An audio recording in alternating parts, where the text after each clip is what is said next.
How to dictate demonic implants. That's the title of this message. How to dictate demonic implants.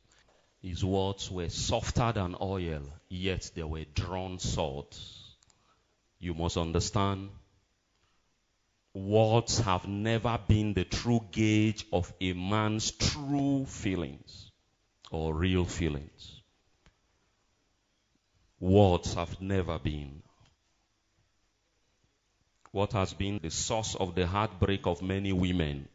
The words of Casanova boys and men. They build all the castles in the air for you. No tangible action to back it up. And they leave you dead, broken, beaten, and battered. He had broken his covenant. His words were smoother than oil, smoother than butter. But you didn't know he had war in his heart. If you understand life, you will enjoy life. You will enjoy it. If you understand life, that life is more than what people say. Life is more than what people say. Life is more than what people say. How do you dictate demonic implants? So how do you dictate a demonic implant? Number one, bad body language. Bad body language. How to dictate a demonic implant? Bad body language. There are some that do function among you disorderly. Note those people and have nothing to do with them. 2 Thessalonians 3 verse 14. Action speaks louder and better than words. Action. Action speaks. Ensure that whatever you are told is in sync with their action. Whatever anyone tells you, make sure his body is revealing the same. His body is passing the same message. Make sure.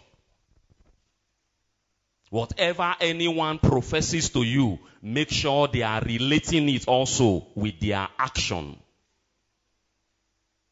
You hear with your ears, but you can hear better with your eyes. Your eyes. That's why many times when you are talking to people, look at them eyeball to eyeball, make eye contact with them, because they may be talking and they may be fidgeting. That's the way detectives, that's the way SSS pick people who they think they are 419 or who are fraudulent. So actions are always the truer measure of a man's intention.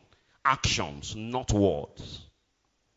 So when you see bad body language, note it. Number two, deliberate absence at your hour of need. Deliberate absence at your hour of need. How to dictate demonic implants. A true friend shows up at your hour of need. A true friend is when you need a friend. Is when you are in trouble that you actually need a friend.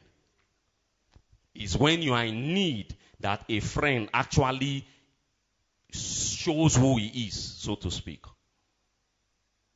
I'm sure you have heard, a friend in need is a friend indeed. So every time you are in need and those you call your friend are nowhere to be found, you have people who are agents in your life. Agents. Every time. I tell you, these things never fail. I showed you that scripture in Zechariah 13 verse 6. What are these wounds in thy hands? And he replied to him and said, the wounds with which I was wounded in the house of my friends. When those in your life cannot be counted on at your special moments, they are demonic implants. When those in your life. One lady many years ago, her chief bridesmaid left town the night before her wedding. Night. She didn't tell her she was leaving town. It was when they were already in the car waiting for her to show up. She said, I traveled yesterday. chief bridesmaid. They started looking for who can fit the cloth they had sewn for her, and had to look for people to enter the cloth. On her wedding day, that was when one emergency came up, and you didn't tell her. Who are you? Number 3, how to detect demonic implants. Conscious insubordination. Conscious. Anyone who usurps an authority not delegated has an ulterior motive. Anyone who usurps an authority not delegated has an ulterior motive. Have you not seen or heard the story of Absalom? How he went to start buying everybody in the palace. He will stay in front of the palace. Oh, did David not judge your matter well? I know that guy is not a good king. If I was the one, I would have been the one to judge it like this. In 2 Samuel 15. And he will tell all the ones who are aggrieved, he will start piling them. And eventually he raised an army against David. Meanwhile, he was the confidant of David. Those who try to water down your authority to your disciples have a negative agenda. They water down your authority. They water down your influence. They water down everything you say.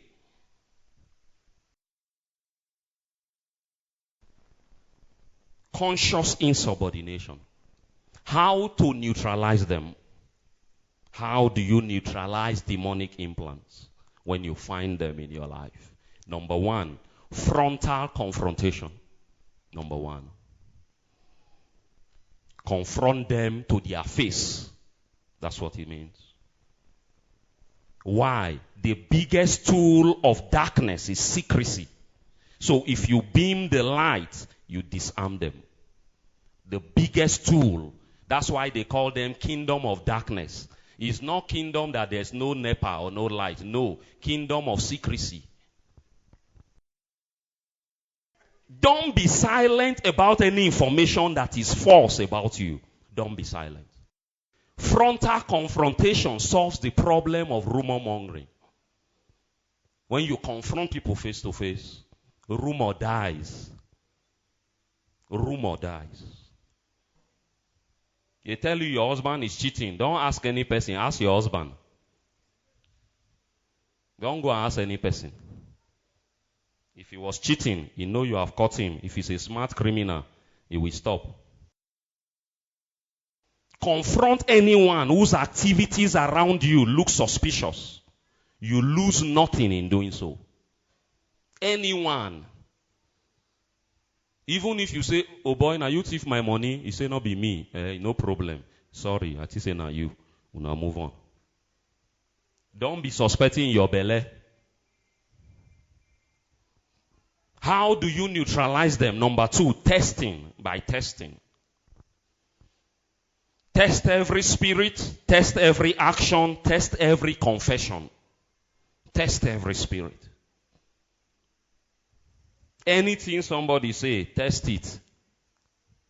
Any confession, test it. Any action, confirm it. There's nothing wrong. Have you not seen people tell you, so you don't trust me? You say, no, I just want show. Let everyone pass your loyalty exams before you begin to count on them. Everyone. Don't throw your trust around.